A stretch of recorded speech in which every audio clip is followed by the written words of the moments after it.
extenso. Entonces vamos a empezar a presentarlo. El doctor Mauricio Turati tiene la especialidad de oftalmología y su especialidad de glaucoma.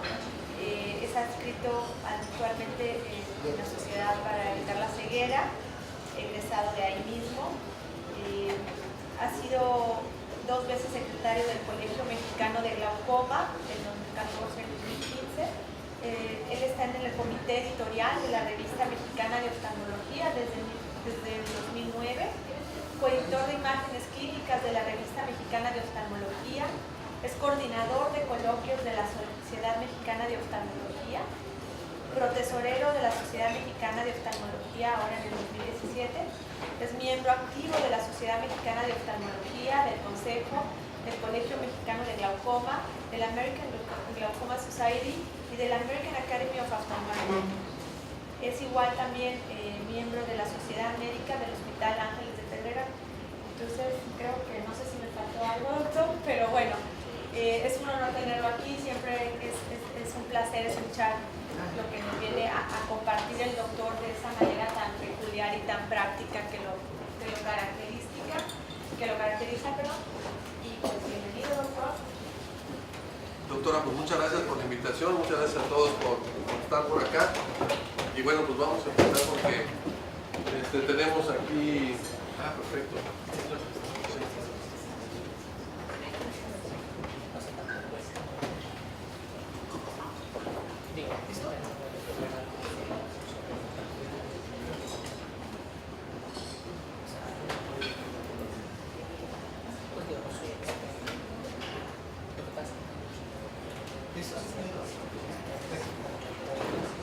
Bueno, pues vamos a hablar primero, ¿vale?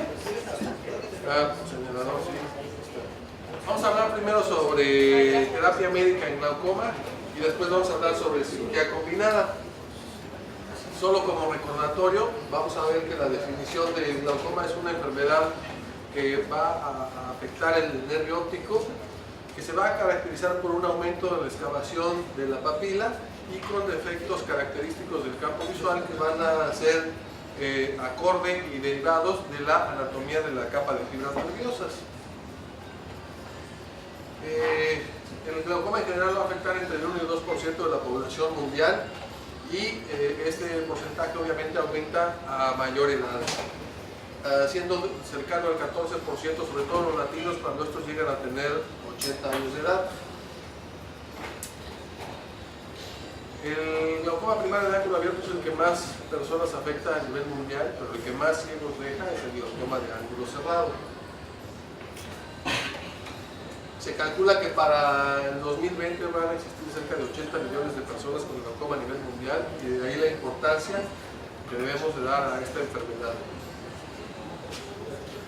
Lo que comentaba yo acerca de la prevalencia del glaucoma en los latinos, el porcentaje de pacientes con glaucoma es muy alto, mucho más alto que el que tienen los negros. Tradicionalmente se decía que los negros son las personas que más riesgo de glaucoma tienen y más propensión al glaucoma tienen, pero en estudios poblacionales que se han hecho en población latina, vemos que los latinos tenemos todavía mayor riesgo de glaucoma que los negros a edades avanzadas.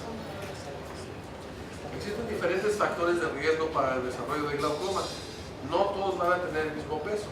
Algunos factores de riesgo, como por ejemplo la presión alta, los antecedentes familiares de glaucoma, los defectos de capa de fibras nerviosas, son defectos que tienen mayor peso para nosotros sospechar o diagnosticar el glaucoma. Existen otros factores de riesgo, como podría ser la miopía, la asimetría papilar o los campos visuales anormales, que no necesariamente tienen tanto peso como otros factores que ya hemos comentado. Como ya decíamos, el principal factor de riesgo para el glaucoma es la presión intraocular. Existen otros factores como la herencia, la raza y la edad, pero es importante comentar que sobre el único factor que nosotros podemos incidir o cambiar para modificar el curso de la enfermedad es sobre la presión intraocular. A través del tiempo se han venido desarrollando una serie de medicamentos para glaucoma y vemos que a últimas fechas la explosión y el desarrollo de los medicamentos ha sido pues muy importante. Actualmente tenemos un arsenal muy importante para poder nosotros implementar una terapéutica médica para tratar de controlar el glaucoma, con lo cual nos vamos a valer de medicamentos que están definidos como medicamentos de primera línea, dentro de los cuales el más importante son los análogos de prostaglandina, seguidos de los beta bloqueadores. Ahorita vamos a ver por qué. Los medicamentos de segunda línea, que son los alfa-2 agonistas, son los inhibidores de anhidrasa carbónica. Estos medicamentos de segunda línea son medicamentos siempre de adición, ¿sí? Y existen también los medicamentos de tercera línea, que son medicamentos que tienen ya algunas indicaciones muy precisas y no tan frecuentes, y sobre todo en algunas ocasiones para cuando el paciente va a entrar a cirugía, medicamentos que vamos a dar transitoriamente. Los diferentes medicamentos van a tener múltiples vías de cómo van a actuar y cómo van a disminuir la presión intraocular. Van a disminuir la presión intraocular a través de disminuir la producción del humor acuoso, favoreciendo la salida a través de la vía trabecular o favoreciendo la salida a través de la vía ovoescleral. Y lo ideal es que combinemos los efectos de los medicamentos cuando nosotros demos más de uno, de manera que hagan sinergia y podamos obtener un mayor efecto hipotensor. Siempre el objetivo del tratamiento en glaucoma va a ser tratar de desacelerar la progresión para que mantengamos una visión útil del paciente durante toda su vida, ¿no? Y que cuando el paciente llegue a sus etapas finales todavía pueda tener la suficiente calidad de visión como para valerse por sí mismo y para tener una buena calidad de vida. Existen términos que se han acuñado para el tratamiento del glaucoma, dentro de los cuales existe el término de presión intraocular meta. Y esa presión intraocular meta idealmente es aquella presión que debemos de alcanzar para que no haya mayor progresión de la enfermedad. Y esa presión meta viene calculada inicialmente de acuerdo a los resultados de los estudios, de los estudios como son el Early Manifest Glaucoma Trial, el OHPS, el AGIS, donde en general la mayoría de ellos dicen que hay que disminuir la presión un 30% de la basal, o el AGIS, que nos dice que para que tengamos una estabilidad y no progresión campimétrica debemos de tener la presión intraocular siempre y en todo momento por debajo de los 14 milímetros de mercurio. Existe también una tabla que nos va a guiar y a orientar sobre cuánto debemos de bajar la presión intraocular o cuál debe de ser nuestra presión intraocular meta, de acuerdo a cuál sea la presión intraocular basal. ¿Sí? Aquí vemos una tabla donde vemos diferentes grados o cifras de presión y de acuerdo a el tipo de daño que tenga el paciente. Y esto nos da más o menos una idea de qué tanto debemos bajar la presión, de tal manera que si tenemos un paciente que tiene daño severo con presiones intraoculares pues no tan altas, nuestra presión meta deberá de ser bastante baja. Y si tenemos un paciente con daño leve y que el daño ocurrió a presiones intraoculares altas, pues nuestra presión meta inicialmente no deberá de ser tan baja ni tan estricta. A este cálculo de la presión intraocular meta, además es importante que nosotros consideremos dos cosas muy importantes: la expectativa de vida del paciente, ¿sí? Además de lo que ya habíamos comentado. ¿Por qué? Porque la expectativa de vida y la edad del paciente nos va a determinar también qué tan estrictos debemos de ser.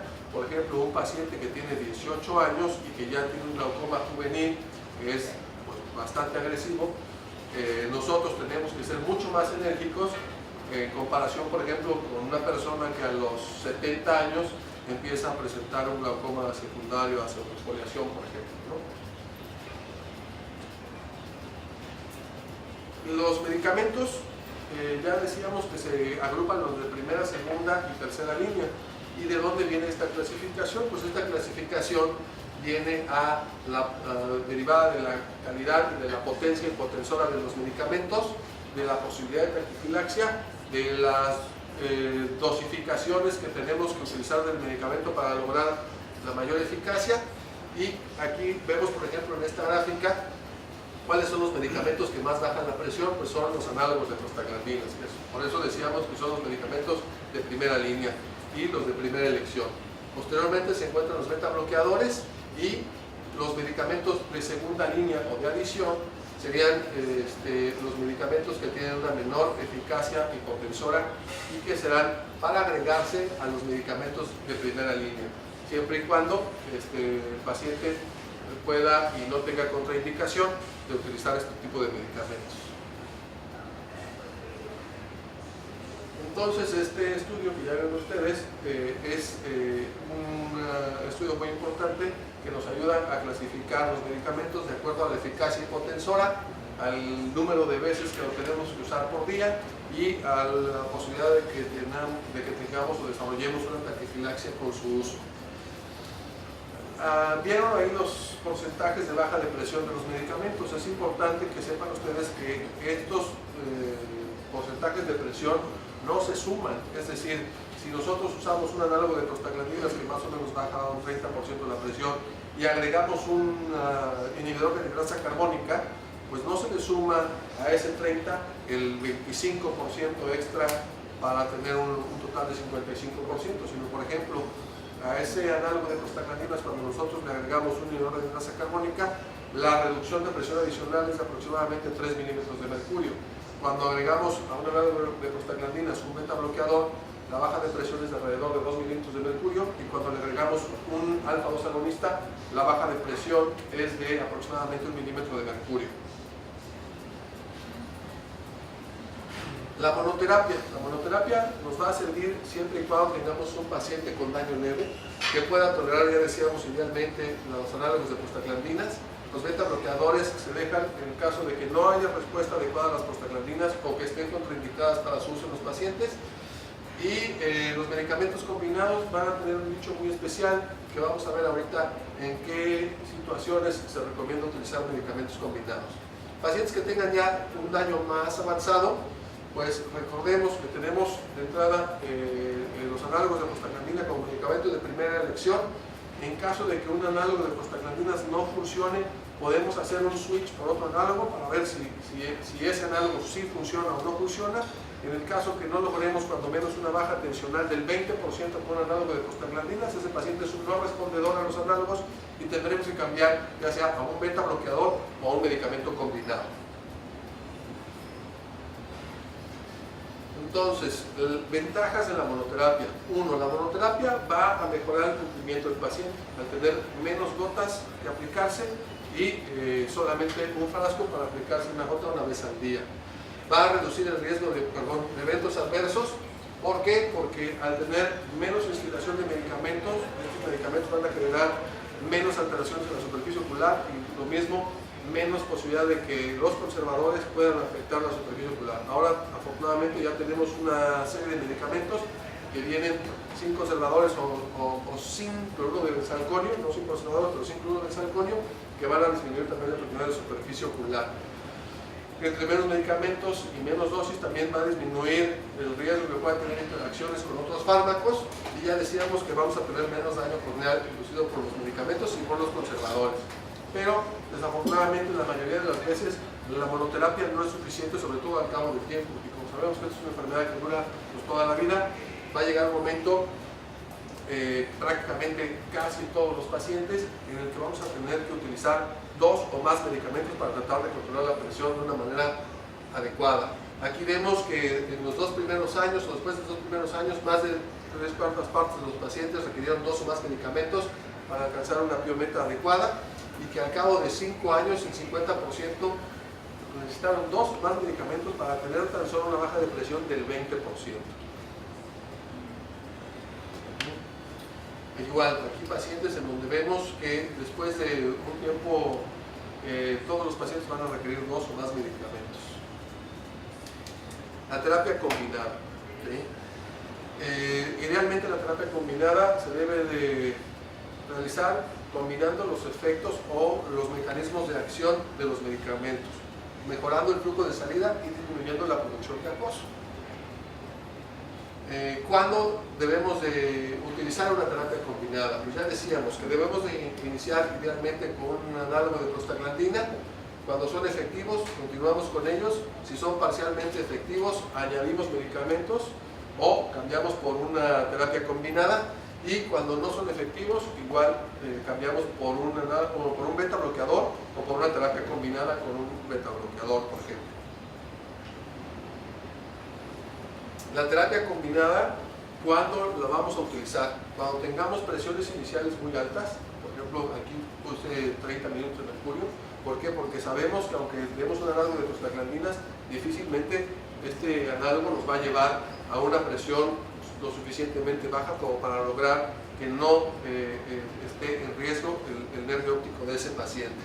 ¿Sí? Cuando tengamos presión importante por glaucoma, cuando tengamos un escotoma cercano al punto de fijación, cuando la monoterapia no sea suficiente, que ya comentábamos, y cuando tengamos progresión en daño campeométrico o el daño en la papila. ¿Cuáles son las opciones para el tratamiento combinado? Pues tenemos que se pueden combinar los análogos de prostaglandina, los beta bloqueadores, los alfa-2 agonistas y los inhibidores de librasa carbónica. ¿Sí? Todos estos actualmente ya de una forma u otra se venden o se comercializan en combinaciones fijas que tienen cada una de ellas pues, su frecuencia de administración. Algunas son una vez al día, otras son 2 veces al día. ¿Cuáles son las ventajas de las combinaciones fijas? Pues bueno, la verdad es que, como ya comentábamos, la mayoría de los pacientes van a requerir más de 2 medicamentos. Y entre menos frascos utilicemos y menos gotas tenga que el paciente instalarse al día, va a ser más fácil que ese paciente tenga un adecuado apego al tratamiento. Y que vamos a tener también menores efectos secundarios debido a la menor instalación de gotas y el menor efecto acumulado del conservador sobre la superficie ocular.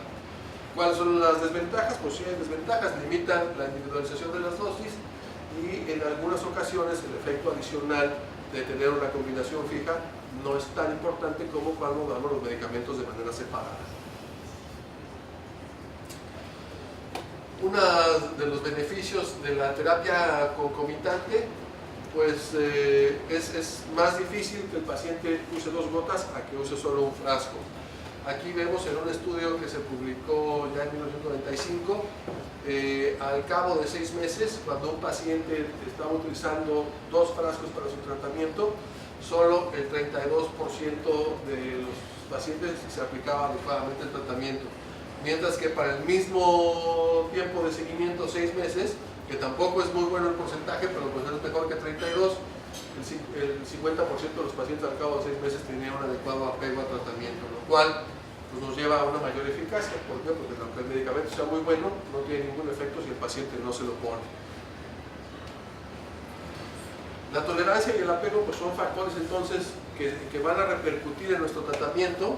¿Por qué? Porque bueno, vamos a tener falla terapéutica cuando el paciente no se pone las gotas. Vamos a tener progresión en el daño por glaucoma, debido también al no apego al tratamiento. Y bueno, este abandono o esta falla en la adecuada dosificación de las gotas va a depender también de los efectos secundarios. Entre mayores efectos secundarios, pues obviamente menos posibilidad de que el paciente tenga un apego adecuado al tratamiento. Entonces, para este caso, las terapias combinadas nos van a ayudar a alcanzar una presión meta, van a veces a darnos el mismo efecto hipotensor, van a ayudar a mejorar el cumplimiento y con menos acúmulos de conservadores vamos a tener una mejor tolerancia y en ocasiones también mejorando el costo para el paciente. ¿Cuál es la terapia máxima? Bueno, la terapia máxima, de acuerdo a los lineamientos de la Academia Americana de Oftalmología y de las guías europeas de tratamiento de glaucoma, se considera como el uso de 3 medicamentos, 2 de primera línea y 1 de segunda línea, de preferencia en 2 frascos, ¿no? Idealmente, ¿no? Como podría ser, por ejemplo, un análogo de prostaglandinas y un medicamento combinado para apoyar el análogo de prostaglandinas. Y bueno, terapia máxima no siempre es cuando llegamos a 3 o 4 medicamentos. La terapia máxima puede llegar en cualquier momento de acuerdo a las características del paciente, como por ejemplo en este caso que con los medicamentos este paciente tiene una alergia muy importante. En cualquier momento nosotros podemos pasar de la terapia que tiene el paciente a determinar que esa ya fue su terapia máxima, que no podemos utilizar un tipo de medicamentos y que tenemos que pasar a cirugía. Entonces no siempre terapia máxima quiere decir uso de 3 o 4 medicamentos. Esto va a depender de las características de cada paciente y a lo mejor para un paciente determinado un medicamento puede ser su terapia máxima y de esa terapia máxima poder en algún momento pasar a la cirugía o en cualquier momento del tratamiento. Y bueno, recordar que el objetivo del tratamiento de glaucoma es desacelerar la progresión de la enfermedad para que el paciente hasta los últimos días de su vida tenga una visión útil y una buena calidad de vida. Bueno, esto fue hasta aquí esta plática, ¿no? No sé si alguien tiene alguna pregunta o algún comentario. Perfecto, entonces pasamos a la segunda plática. Yo tenía una. Ok, vamos adelante. ¿Sí? O sea, tú dices, por ejemplo, ¿qué tan subjetivo o objetivo ser, por ejemplo, ahorita, la última frase que dijiste, que un medicamento puede ser el máximo tolerado por un paciente? Todos los análogos de prostaglandinas, casi por definición o casi todos, a pesar de que tengan o no tengan el back, dan síntomas. Cuando tú dices, no, pues dale chance que se aguante, pues o de plano, si le dices, si siente algo, viene y lo opero, pero entonces el 100% va a venir a decirte, ¿sabes que los polos son bien rojos? No, bueno, es que hay de síntomas a síntomas, ¿no? Hay el paciente que usa análogo de prostaglandinas y que no se le ponen rojos los ojos y que de repente dice, no, pues sí, me arde cuando pongo la gota. ¿Y cuánto tiempo le arde la gota? No, pues me arde 1 minuto. Bueno, pues entonces aguante ese ardor, ¿no? Se la no pasa, porque igual la otra alternativa es para aguantar ese ardor, pues vamos a operar. El paciente dice, no, porque me aguanto el ardor, ¿verdad?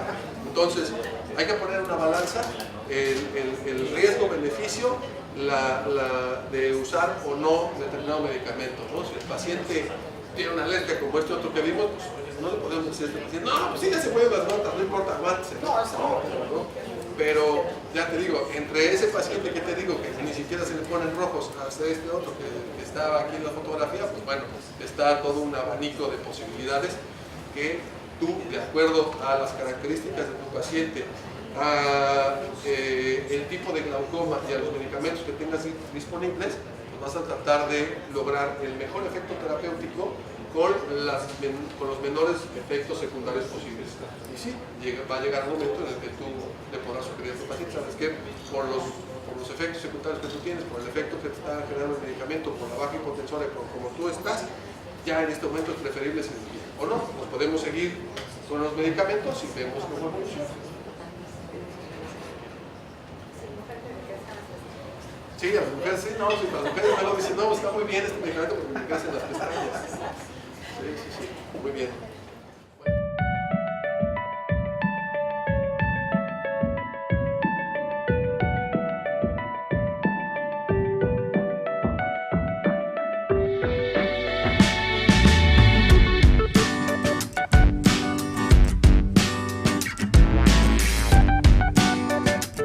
Vamos a hablar ahora sobre cirugía combinada de catarata y glaucoma.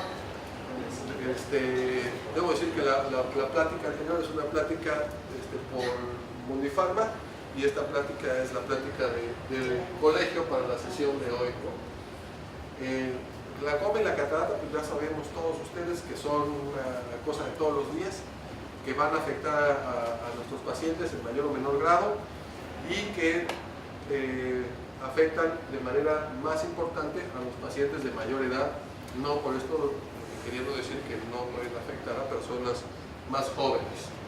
Afortunadamente, la catarata tiene un desenlace que es reversible con cirugía y desafortunadamente el glaucoma tiene un desenlace que es irreversible y para el cual no podemos revertir el daño. Decíamos que el glaucoma y la catarata pues, son más frecuentes en las personas mayores y que cuando estamos tratando de diagnosticar o de dar seguimiento a nuestro glaucoma, cuando el paciente tiene catarata, pues algunas veces puede haber alteraciones en los campos visuales que nos dificulten hacer ese seguimiento, ¿no? Como vemos, por ejemplo, este campo visual, en el cual hay una disminución importante de la sensibilidad aquí en la escala de grises. En la desviación total vemos que hay un defecto muy importante que se debe a la catarata y vemos que la desviación modelo o el ejemplo de desviación está el campo visual mucho más limpio, cual nos dice que aparentemente no hay tanto problema por glaucoma en este paciente, ¿no? Cuando tenemos un paciente que tiene glaucoma y catarata y que nos hacemos la pregunta, ¿qué es lo que voy a hacer? Porque a este paciente ya no tengo que operar. ¿Qué le voy a operar primero? ¿Le voy a operar primero la catarata? ¿Le voy a operar el glaucoma? ¿O le voy a operar las dos cosas al mismo tiempo? pues sí, efectivamente nos salen y nos surgen estas preguntas, y hay algunos algoritmos que han tratado de desarrollarse para tratar de responder a estos, pero yo digo que estos algoritmos a veces causan más duda de la que originalmente teníamos, por lo cual creo que no son tan útiles. Y pues yo puse aquí una serie de preguntas que nos tenemos que hacer cuando tenemos un paciente con estas características, y al irnos contestando estas preguntas vamos a ir viendo qué es lo más importante que tenemos que hacer o cuál va a ser el planteamiento quirúrgico que le vamos a proponer a nuestro paciente. Entonces, de entrada tenemos que respondernos dos preguntas muy importantes. ¿Qué tanta catarata tiene mi paciente? ¿Y qué tanto glaucoma tiene mi paciente? ¿Sí? Porque no es lo mismo un paciente con este glaucoma a un paciente que con este glaucoma. Y de la misma manera, no es lo mismo un paciente con esta catarata a un paciente con esta otra catarata. Esta es una catarata que la tiene desde que nació y que a lo mejor no le está causando ninguna alteración visual, mientras que pues esta catarata le está causando una incapacidad visual pues, bien importante y muy marcada. Algo que también es muy importante de que nos contestemos y que sepamos es qué tan relacionada está la catarata que tiene mi paciente con su glaucoma. Por ejemplo, pues esta catarata que tiene un componente facomórfico bien evidente y que está generando un cierre angular secundario a esa ocupación staliniana y ese desplazamiento hacia adelante del diafragma staliniano, en el que pues prácticamente el hacer una cirugía únicamente filtrante en este ojo es, pues ya vi la complicación, sí, pero clarita, así como te lo dije, ¿verdad? Y pacientes que tienen una pseudoexfoliación en el que también la catarata está relacionada con el glaucoma, pero que no le vamos a curar el glaucoma con quitar la catarata. Si nosotros le quitamos la catarata, no se la quitamos, el glaucoma va a seguir igual. Entonces tenemos que determinar si está relacionada o si no está tan relacionada. Tenemos que saber que la cirugía de glaucoma en ojos, perdón, la cirugía de catarata en ojos con glaucoma, a excepción de los glaucomas que tienen un componente facomórfico, en los que la extracción de la catarata va a bajar la presión,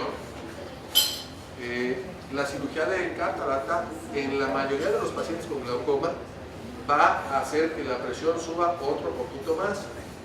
La cirugía de catarata, cuando hacemos el procedimiento en un paciente sano o en un paciente que tiene un componente facomórfico, la presión baja, pero cuando el paciente tiene un glaucoma primario de ángulo abierto, lo más probable es que después de una cirugía de catarata la presión suba.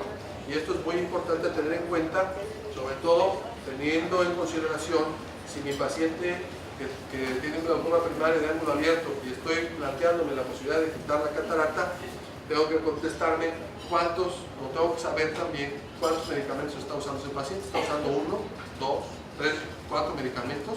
Para saber si el planteamiento va a ser finalmente solo cirugía de catarata o va a ser cirugía combinada, o advertirle al paciente que después de la cirugía de catarata podrá ser probable que se descontrole la presión y tengamos que hacer una cirugía de glaucoma. ¿Sí, doctora?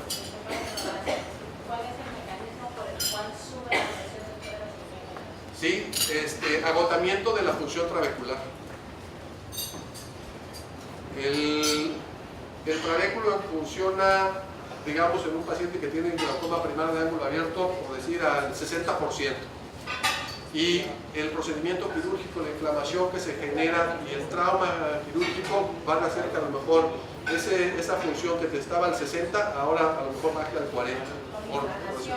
Por inflamación y trauma quirúrgico. A veces sí es transitorio, a veces es permanente. Y no hay manera de saber cuál va a ser, en qué pacientes va a ser transitorio y en qué paciente va a ser sostenido la elevación. Ok, entonces, y bueno, otra cosa también importante que sepamos y que tenemos que tener en consideración es que si le vamos a hacer cirugía filtrante a una persona, sobre todo en la cual ya hay un proceso de desarrollo de catarata, es que aunque la cirugía filtrante sea perfecta y no tenga ninguna complicación, ese proceso cataratoso va a desarrollarse más rápidamente y en algunos meses le tengamos que decir al paciente que pues sí, hace poquito lo operamos de glaucoma, pero ahora hay que bajar la presión. Por ahí alguna vez me dijeron que la mejor cirugía es la que lleva a otra, pero con el tiempo suficiente para que no se relacionen, ¿no? Entonces, bueno, eso lo dije extraoficialmente. Entonces, y la otra opción de la cirugía combinada, pues es una opción buena que hace que solamente tendremos una sola vez al paciente, metamos una vez al paciente a quirófano para corregir los dos problemas, pero al hacer más cirugía, también es cierto que tenemos mayor posibilidad de que nuestro paciente presente algún tipo de complicación, ¿no?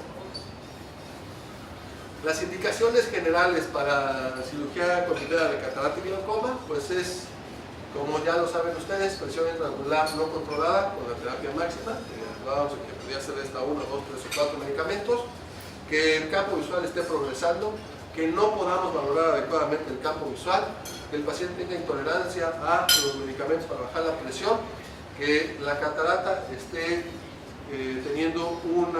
esté provocando una limitación visual a nuestro paciente, o que nuestro paciente en su glaucoma tenga un componente facomórfico que esté incidiendo sobre la evolución o el comportamiento de su glaucoma. ¿Cómo nos vamos a ayudar a decidir qué procedimiento le vamos a hacer? Por ejemplo, aquí tenemos el estudio de trabeculectomía contra los implantes de drenaje, en el cual vemos que los dos procedimientos tienen una baja de presión muy parecida al cabo de 5 años de seguimiento. Sí es importante también mencionar que los pacientes con implantes de drenaje tienen una ligera mejor sobrevida comparado con aquellos que tienen una trabeculectomía, y que los pacientes a los cuales se les hizo trabeculectomía con mitomicina C frecuentemente requirieron cirugía más frecuentemente que aquellos pacientes que se les hizo la colocación de un implante de drenaje, y que las complicaciones posoperatorias tempranas fueron ligeramente más frecuentes en el grupo de los pacientes que se les hizo trabeculectomía que aquellos que se les colocó un tubo. Tenemos que evaluar muy bien a nuestro paciente, porque tenemos que identificar cuáles son los factores de riesgo que tiene, y los vamos a dividir. Están los factores de riesgo relacionados al glaucoma, porque de acuerdo a estos factores de riesgo, nosotros nos vamos a orientar sobre qué tipo de cirugía filtrante vamos a hacer. Entonces, tenemos que tener el paciente glaucoma avanzado, o tiene la presión intraocular muy alta. Tenemos los pacientes que tienen glaucoma de ángulo cerrado. En los de ángulo cerrado hay que dividir en los cuales están los pacientes con ángulo cerrado y que no han tenido un ataque agudo de glaucoma, o los pacientes que tienen ángulo cerrado y que ya tuvieron un ataque agudo de glaucoma. Los glaucomas neovasculares, que son glaucomas de muy difícil control, los glaucomas inflamatorios o secundarios esteroides, y también los glaucomas que ya tienen alguna cirugía filtrante previa que ha fallado. Entonces, entre más factores de riesgo tengamos relacionados al glaucoma, o situaciones como por ejemplo glaucoma neovascular o unos ataques agudos previos de glaucoma, pues en esos pacientes, aunque se puede hacer una trabeculectomía, pues no tenemos o no va a tener esa trabeculectomía la misma posibilidad de éxito, por ejemplo, que si hacemos una cirugía colocando un implante de drenaje. Y los pacientes, por ejemplo, que tienen glaucoma avanzado o presiones intraoculares muy altas, pero no tienen alguna otra de estas características, en los pacientes perfectamente bien podemos nosotros hacer una cirugía del tipo de la trabeculectomía con aparentemente buen resultado. Siempre nos podemos llevar sorpresas, y sabemos que la primera falla de la trabeculectomía pues es la cicatrización de la vesícula. Y bueno, los pacientes que ya tengamos cirugía de glaucoma previa fallida, aunque está descrito que podemos hacer una segunda trabeculectomía con el uso de antimetabolitos, pues obviamente el riesgo de falla va a ser, aunque usemos los antimetabolitos, la mitomicina, va a ser mucho más importante para una trabeculectomía, y yo creo que en los pacientes la posibilidad de éxito con un implante de drenaje va a ser mayor. Tenemos que identificar cuáles son los factores de riesgo relacionados a la catarata. ¿Para qué? Para que tengamos las herramientas necesarias en el quirófano al momento de nosotros hacer nuestra cirugía, para evitar complicaciones y tratar de que nosotros realmente lo que le ofrezcamos a nuestro paciente sea una solución y no un problema más grande al que originalmente tenía. ¿Sí? Entonces tenemos que estar preparados para operar cataratas duras, cataratas intumescentes, pacientes que tengan pseudoexfoliación, antecedente de trauma, los pacientes que ya hayan sido operados de vitrectomía, las sinequias posteriores, por ejemplo, pupila pequeña, y las altas miopías o las altas hipermetropías que siempre nos van a hacer que todas estas situaciones sean un dolor de cabeza para nosotros como cirujanos cuando tenemos un paciente con estas características. Y otros factores de riesgo, ¿no? Como por ejemplo pacientes con aniridia, trauma, keratotomía radiada, distrofias corneales, sinequias, presencia de silicona en cámara anterior, un lente de cámara posterior puesto en cámara anterior, adelgazamientos esclerales o conjuntivas extremadamente inflamadas y congestionadas que también van a ser un factor de riesgo importante. ¿No? Y bueno, aquí tenemos un popurrí de imágenes que todas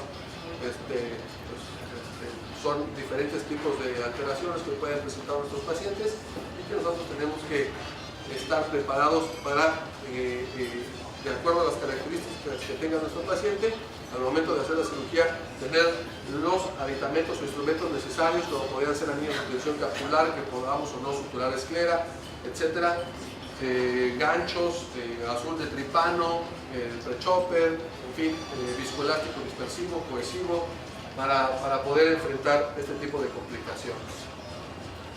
Algo que es bien importante y que va a ser piedra angular para que nosotros decidamos qué tipo de cirugía le vamos a hacer a nuestro paciente es la gonioscopía.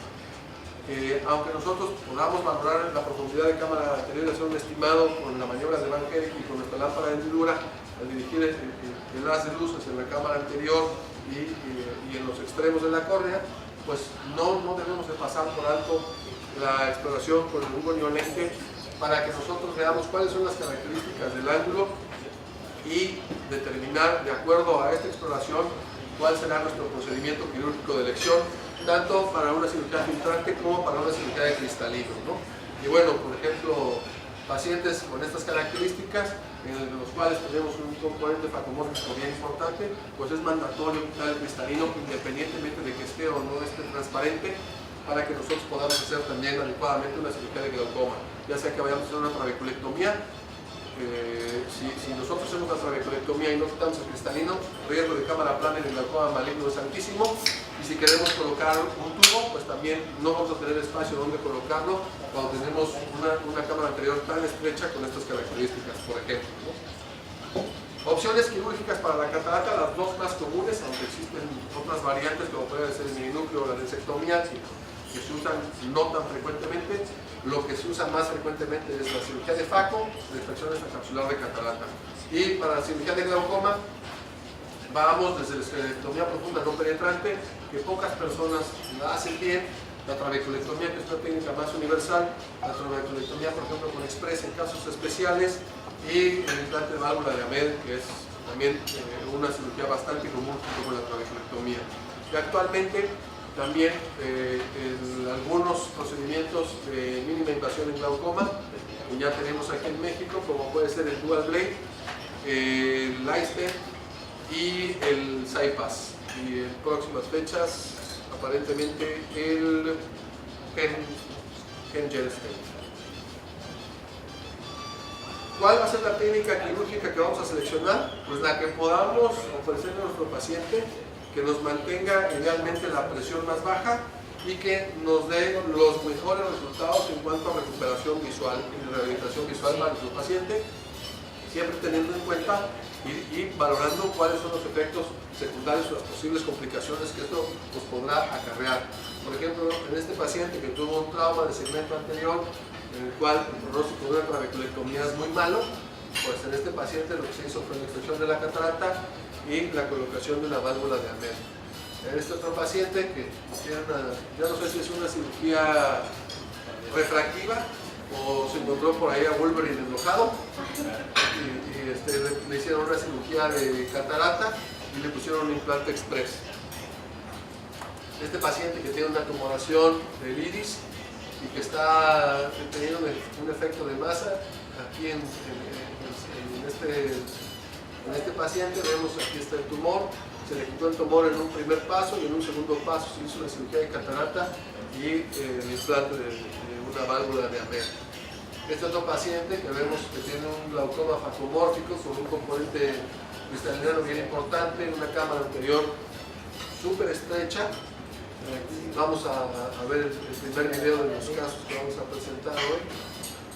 Entonces ya decíamos un glaucoma facomórfico, para el cual planeamos por hacer una cirugía de catarata y colocar un implante de válvula de Ahmed. ¿Qué características tenía este paciente? Pues tenía una catarata intumescente con una cámara anterior muy estrecha, tenía cenicas posteriores, un área de edema corneal en la parte inferior y bueno, una catarata intumescente. Aquí vemos como a ritmo de salsa estamos colocando el implante de la válvula de Ahmed, el cuadro temporal superior, y bueno, suturándolo con seda 7 ceros a 8 milímetros de limbo. Algunos cirujanos ocupan para suturar la válvula mersilene. El mersilene tiende a extruirse y algunos otros ocupan nylon. El nylon es una sutura que tiende a ser cortante. Entonces, de preferencia, nosotros lo que recomendamos es la seda 7 ceros porque es una sutura no absorbible y que no es cortante y que va a generar una reacción inflamatoria limitada al sitio donde está la seda, lo cual nos va a ayudar a que se fije adecuadamente el cuerpo de la válvula y que no tengamos posteriormente movimientos. Después de colocar la válvula, hacemos el túnel con la técnica que desarrolló el doctor Félix Gil. Nosotros no ponemos parche, como hacen en muchos otros lugares. Es importante que al hacer el túnel, al momento de llegar al limbo, cambiemos la dirección de la aguja para que al momento de penetrar la cámara anterior, la dirección del tubo se aleje de la córnea y del endotelio. Aquí vemos que ya para hacer la cirugía de catarata estamos ayudándonos con la colocación de azul de tripano para teñir la cápsula y poder visualizarla mejor al momento de hacer la capsulorhexis. Aquí ven que para la capsulorhexis hice una incisión a las 12 con el cuchillete de 1 milímetro, mediante el cual metí mi quistitomo. ¿Para qué? Para que tratar de que no se salga el viscoelástico de la cámara anterior y que al momento que no salga el viscoelástico, al momento de que yo pinche la cápsula, no se produzca una bandera argentina al correrse la cápsula.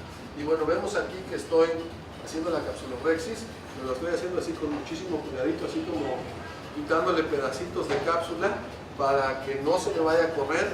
Vean ustedes cómo meto de repente mi quistitomo y hago pequeñas incisiones para ir aumentando el tamaño de mi capsulorhexis y dejándola lo más parejita y lo más circular posible, ¿no? Aunque ahí ya se podría haber hecho la cirugía de catarata, pues bueno, uno trata de hacerlo lo mejor posible y dejar la cápsula lo más redondita posible y un poquito más amplia para poder hacer una cirugía más fácil en un tipo de catarata como esta, que pues no es fácil, ¿no? Está muy dura. Es una catarata que prácticamente no necesita hidrodisección, es una catarata que ya está libre en bolsa. Y bueno, aquí nada más la giramos y la cortamos y con un chopper de Saber estamos haciendo aquí una técnica de facochop. Vean ustedes el trabajo que le cuesta a la pieza de mano clavarse en la catarata y vean ustedes la dureza de esta catarata, está bien dura, pero bueno, la estamos pudiendo curar afortunadamente bien. Ya la pupila se nos está empezando a cerrar, pero bueno, aquí afortunadamente estamos pudiendo hacer la faco sin problemas. Y una ventaja de este tipo de cataratas es que prácticamente no hay restos que aspirar ya al momento de quitar la catarata. Después de quitar la catarata, pues bueno, viscoelástico en la bolsa. Aquí este paciente presentó un lente de 24.5 dioptrías. Lo colocamos en la bolsa. A mí, en las cirugías combinadas de catarata y glaucoma, siempre procuro dejar el punto, y también lo mismo cuando hago pura cirugía de catarata, prefiero siempre dejar un puntito que puedo retirar yo en el momento que quiera y no dejar un punto y que después me arrepienta yo y que diga, por me había puesto un puntito, ¿no? Y esto sobre todo es más importante en los pacientes con glaucoma, porque a veces hay que hacer un poquito de presión en el ojo para, sobre todo en las cirugías de trabeculectomía, para ayudar a formarse la vesícula.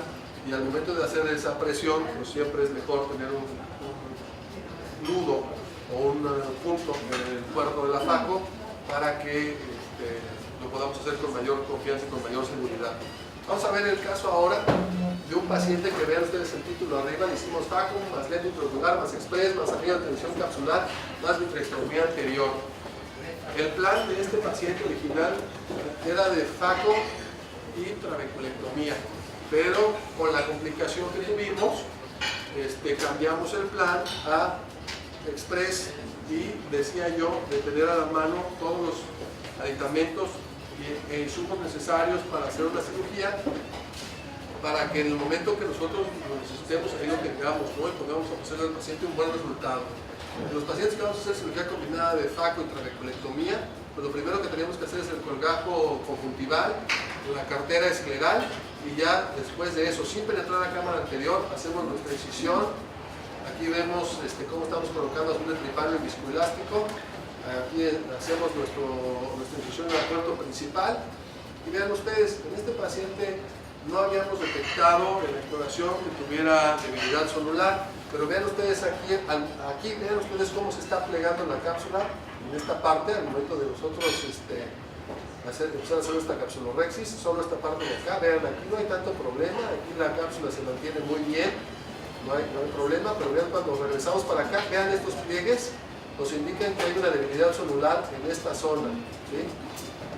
Entonces terminamos de hacer nuestra capsulorhexis, ya identificamos que hay debilidad celular aquí, ya pedimos el anillo de tensión capsular porque sabemos que es muy probable que lo vayamos a utilizar. A mí me gusta poner el anillo de tensión capsular lo más tarde que se pueda en la cirugía, porque si bien es cierto que nos va a dar mayor soporte, también nos va a dificultar las maniobras de nuestra cirugía. Entonces aquí con parámetros bajos empezamos a hacer primero un surco en la catarata para fracturarla, ¿sí? Aquí ya hicimos el primer surco, lo estamos girando, estamos empezando a hacer otro surco y bueno. Pues sí, de repente hago una y de repente hago otra, pero bueno, en este caso aquí... Sí, así es. Entonces empezamos a hacer la cirugía y aquí estamos fracturando y estamos utilizando parámetros bajitos y nos estamos yendo lentos, no tenemos ninguna prisa, ¿sí? Entonces aquí estamos fracturando nuestro cristalino y hasta ahorita todo está transcurriendo bien, no tenemos todavía ningún problema, ahí vamos muy bien, ¿no? Ya sabemos que va a haber problemas porque ya vimos aquí en el título que los hay, pero hasta ahorita la cirugía ha transcurrido bien. Pero vean ustedes en este momento, aquí vean ya cómo se nos plegó la bolsa, aquí en este momento, pues yo ya me doy cuenta que si queremos proseguir sin poner el anillo de tensión capsular, lo más probable es que esto no termine bien. Entonces, ya hasta este momento llegó el punto de que no puedo yo retardar más la inserción del anillo de tensión capsular. Pues lo primero que hago es poner viscoelástico. Y vean ustedes, como aquí es muy probable que tenga vítreo, estoy metiendo el anillo de tensión capsular por el puerto accesorio, ¿sí? Entonces aquí empiezo a meter el anillo de tensión capsular y vemos cómo empieza ya a feromizar esta parte de la bolsa, que fue donde se detectó la debilidad celular, ¿no? Entonces aquí metemos el anillo de tensión capsular. Inicialmente quito el vítreo con tijeras, lo corto de la herida con tijeras de vanas. También ya pedimos el vitrector, que lo vamos a utilizar, el vitrector mecánico, pero bueno, estamos haciendo primero un corte con vanas. Nos estamos apoyando también del viscoelástico. El viscoelástico es una herramienta súper útil para nuestra cirugía y nos ayuda a poder continuar con nuestra cirugía. Todavía bajamos un poquito más los parámetros, bajar más la aspiración, bajar más la altura de la botella y nos vamos despacito. ¿Okay? Aquí vemos que estamos pudiendo quitar los restos ya capsulares. Aquí vamos aspirándolos con mucha suavidad y con mucha gentileza. Ya les digo, sin prisa, ¿no? Estas cirugías no las debemos hacer con prisa, ninguna, pero estas menos, ¿no? Colocamos viscoelástico en bolsa. Aquí vean cómo ya la pupila nuevamente se empieza a deformar. Eso me indica que es muy probable que tenga yo vitrio en esta parte de la anatomía del ojo. Coloco el lente en su sitio y una vez que tengo colocado el lente en su sitio, ya decíamos que empezamos a hacer la vitrectomía mecánica y liberamos el vitrio de esa zona, ¿no? Después de liberar el vitrio de esa zona, vamos a utilizar un miótico para cerrar la pupila y pasar nuestra cánula por encima de la pupila para corroborar que no tengamos presencia de vitrio en cámara anterior. Habíamos dicho que este paciente originalmente íbamos a hacer una trabeculectomía. Cambiamos a un express. ¿Por qué? Porque si ya tenemos presencia de vitrio, cuando nosotros hagamos la ileectomía, es muy probable que el litro se pueda herniar hacia esa zona y nos va a tapar el ostium de nuestra trabeculectomía y va a complicar la infiltración y va muy probablemente a generarnos una falla primaria de la cirugía. Entonces ese paciente, por eso se le colocó el Express. Al final el paciente quedó así como ven ustedes, con una ampolla discreta, no muy alta y dirigida hacia atrás con una buena filtración. Tenemos este otro caso de un paciente posoperado de pterigión bilateral, ¿sí? En el sector nasal y en el sector temporal. Lo operaron hace muchos años y después de la cirugía de pterigión le aplicaron betaterapia para evitar la recidiva. Y efectivamente ya no lo recibió el pterigión, pero bueno, no le quedó la esclera en muy buenas condiciones, ¿no? Le quedó, como ven ustedes aquí, pues muy mal, no hay conjuntiva. Y además, esa betaterapia le originó una inflamación en el segmento anterior que está provocando un bloqueo pupilar. Me parece bloqueo pupilar, vean ustedes, ya le tuvieron que hacer una iridotomía con láser a media periferia del iris para romper ese bloqueo pupilar. Entonces este paciente se presenta con presión alta, con catarata y con estas características en el segmento anterior y con una conjuntiva útil únicamente en esta zona. Pero la conjuntiva útil más o menos la tenemos entre las líneas azules. Si quisiéramos a este paciente, idealmente mi opción hubiera sido, si hubiera podido, colocar un implante de drenaje, pero para colocar un implante de drenaje yo hubiera necesitado conjuntiva sana en esta zona. Yo no puedo poner un implante de drenaje colocado sobre el músculo recto superior porque le voy a ocasionar más problemas en beneficio del paciente. Entonces no le pudimos colocar un implante de drenaje y decidimos a este paciente ponerle un implante Express y ayudándonos cuando todavía se podía de inyección subconjuntival de bevacizumab. Desafortunadamente pues ahorita no tenemos esa facilidad. Entonces ven ustedes, hago primero un cortecito muy pequeñito con la tijera, dejando conjuntiva sana del otro lado del corte. Después de hacer ese pequeño corte, con una cánula infiltro gilocaína. Esa gilocaína me va a ayudar a distinguir dónde hay conjuntiva y dónde acaba la conjuntiva, porque recuerden, no puedo cortar exactamente en el borde porque si no luego contra qué voy a suturar mi conjuntiva. Entonces tengo que dejar siempre conjuntiva sana a los lados de cualquier corte que yo haga para poder después suturar mi conjuntiva y que no tenga yo posibilidades de fuga. Entonces vean ustedes aquí, estamos haciendo el colgajo. Ya decíamos, después de hacer el colgajo pasamos a hacer la cirugía de catarata. Entonces aquí para esta cirugía obviamente estamos aquí haciendo unas incisiones para colocar ganchos. Estamos despegando las sinequias para poder colocar los ganchos, haciéndonos valer del viscoelástico y de una cánula para despegar estas sinequias. Vean ustedes, aquí estamos ya despegando las sinequias, estamos comenzando a colocar los ganchos para tener una mejor exposición del área quirúrgica. Y esto está, la edición no está bien. Metieron aquí este cuartito que no en este momento, pero bueno, estábamos checando que el colgajo estuviera bonito. Y aquí, bueno, ya se colocaron los ganchos, entonces pasamos a hacer las incisiones para hacer la cirugía de catarata, el puerto principal. Bueno, aquí no hay tanto problema, no es una catarata que esté tan dura, afortunadamente. Y bueno, aquí no hubo necesidad tampoco de poner azul de tripano, teníamos un buen reflejo. Y bueno, estamos aquí ya con nuestra pieza ultrata haciendo la capsulorhexis. ¿Sí?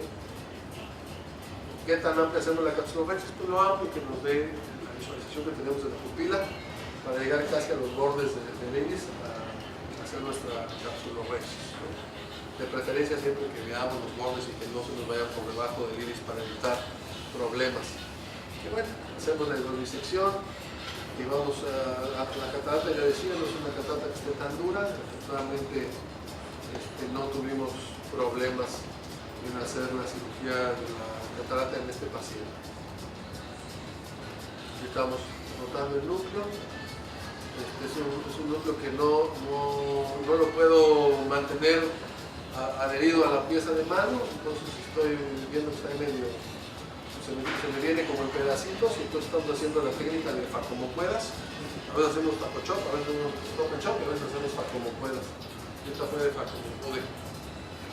Bueno, después de quitar el cristalino, estiramos los restos y igual colocamos el lente intraocular en la bolsa. Aquí lo estamos ya colocando.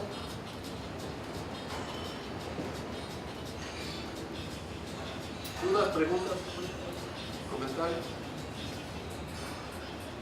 Bueno, después de colocar el lente en la bolsa, quitar los ganchos.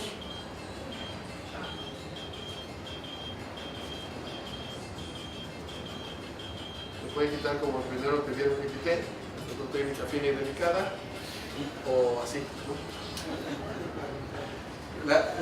La incisión con nuestra aguja para poner el express a nivel de la línea gris, como ven ustedes ahí, y aquí se ve también muy claro y perfectamente bien el momento que entra el express al sitio de la incisión. Y bueno, el express entra de lado y ya que entró lo giramos para que el espolón quede hacia abajo y atore. El espolón nos sirve para que el dispositivo no se salga y la placa que tiene al final nos sirve para que el dispositivo tampoco vaya a entrar a la cámara anterior por completo, ¿no? Bueno, después de colocar el express, ¿sí? Sí, cómo no. Se ve perfecto. ¿No lo vio? ¿Cómo? Ahí está, ¿ya vio?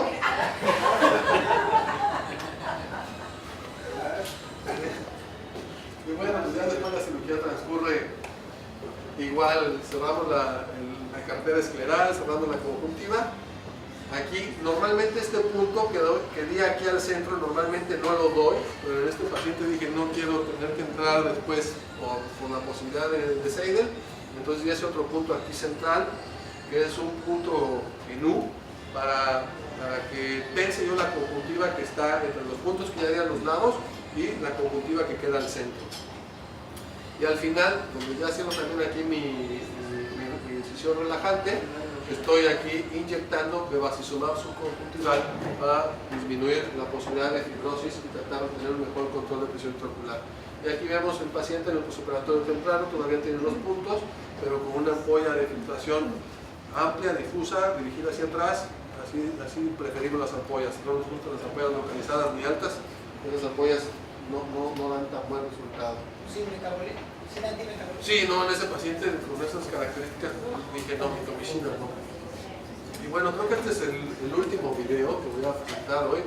Es un paciente que operé relativamente hace poco, una jovencita de 16 años, que se presentó con estas características. El ojo derecho con una cámara anterior bien estrecha. Vean ustedes el ángulo que tenía, bien cerrado.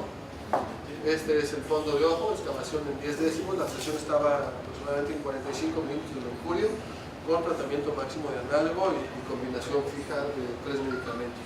El ojo izquierdo pues en condiciones muy similares, vean ustedes también el ángulo bien cerrado, y el nervio óptico todavía estaba peor que el del ojo derecho, todavía más excavado, más pálido.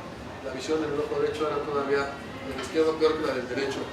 Aquí vemos la refracción naciente de los dos ojos, unas keratometrías aparentemente normales, el eje anteroposterior de 18.5, tenemos un anostalmos, 18.5 en el ojo derecho y también 18.5 en el ojo izquierdo. Se calcula un lente aproximado de 38 dioptrías, por corrección nosotros cambiamos un poquito el poder de dioptría, creo que le puse un 40 si no me recuerdo. Y bueno, esta paciente con la posibilidad de complicación que estoy poniendo azul de tripano, es una paciente de 16 años y en estos pacientes la cápsula se comporta diferente a la de un adulto. Aquí, por ejemplo, vean ustedes, estoy entrando con un cuchillete para cortar la cápsula, porque si yo la quiero picar con el cristotomo o con la pinza nutrata, la puedo picar 3 horas y la cápsula es muy elástica. En estos pacientes nosotros mentalmente tenemos que pensar que vamos a hacer una capsulorhexis más pequeña para que nos quede una capsulorhexis amplia. Si pensamos en hacer una capsulorhexis amplia, se nos va a correr la rexis y vamos a tener problemas. Entonces, capsulorhexis de preferencia que las planeemos pequeñas para que queden amplias, porque tiene tendencia hacia afuera estas cápsulas. Es un flan cristalino, realmente no hay mucho problema en aspirar pues el cristalino, blandísimo. De hecho, a veces tan blandito que nos cuesta un poquito de trabajo aspirarlo completo. Aquí estamos ya quitando los restos y hasta este momento sin ningún problema, ¿no? Me quedó un restito ahí inferior a la herida, que digo, aquí prefiero poner el lente primero y después terminar de aspirar ese resto. Vean ustedes el lente tan gordo que le puse, vean, haciendo la compensación de lo que teníamos que ajustarle de acuerdo al cálculo de lente. Decidimos poner un lente de más 40. Esto fue un lente de size porque no hay otros lentes que lleguen a este tipo de dioptrías. Y bueno, aquí cuando le empiezo a poner el lente, la paciente se empieza a quejar. Yo decía, ay, me duele. Y yo, no, tranquilo, es un poquito de presión, no te preocupes. Pero a mí me empieza a doler el corazón cuando empiezan a querer caer los calzones, cuando empiezo a ver este sangrado de este color que viene por la parte posterior del iris. Ya en la etapa que yo estaba en la cirugía, dije, si saco el lente va a ser peor que si lo termino de meter. Entonces lo terminé de meter. Entonces dije, bueno, ya, como que no está sangrado, para el sangrado, veo buen reflejo de fondo, quiero meter mi pieza de mano, no la puedo meter, toco el ojo, veo que todo se sale. En este momento me doy cuenta que la paciente tiene un glaucoma maligno transquirúrgico y aquí, en este momento, hice una maniobra que me ha sacado de muchos problemas. Este no ha sido una excepción, esta maniobra me la enseñó mi maestro, el doctor Felix Gil, maniobra de Chandler. Estoy picando a través de la pars plana con una aguja para sacar el líquido que se está acumulando en cavidad vitrea. Vean ustedes, saqué el líquido, aquí todavía seguía saliendo un poquito de líquido. Una vez que rompo el maligno, puedo reformar mi cámara anterior, cosa que no podía hacer. Doy un punto de sutura para tratar de mantener con mayor hermeticidad mi ojo, y con unas piezas de irrigación y aspiración bimanual entro a aspirar el viscoelástico. Aproveché también para quitar ese coagulito que ya se había formado ahí, y también para aspirar el resto que me había quedado aquí por debajo de la incisión. ¿Sí? Aquí estoy cambiando de mano las piezas, y aquí estoy aspirando el restito que había quedado por debajo de la incisión. Un poquito de trabajo porque se me estaba atorando con el lente, pero lo pude sacar. Reformé mi cámara anterior, el aire siempre es bueno para reformar la cámara anterior, y mandatorio hacer una iridectomía en estos pacientes, ¿no? Afortunadamente nos fue bien. Aquí vemos la paciente a la semana de operada, afortunadamente la cámara ya con un poquito más de espacio y la presión un poquito más controlada. Este paciente ya para este momento tenía una presión de 18 con 3 medicamentos, sin algo de prostaglandinas por lo reciente en la cirugía. Y bueno, para finalizar y ya no cansarnos más, comentarles que el tipo de cirugía y la elección de la técnica va a depender de las características que tenga mi paciente, de los factores de riesgo que tengamos, ya sea para glaucoma, para catarata, y de mi experiencia y mi habilidad como cirujano en mis manos, qué funciona mejor una u otra técnica quirúrgica, ya sea para corrección de glaucoma o para corrección de la catarata. Pues esto ha sido todo y muchas gracias.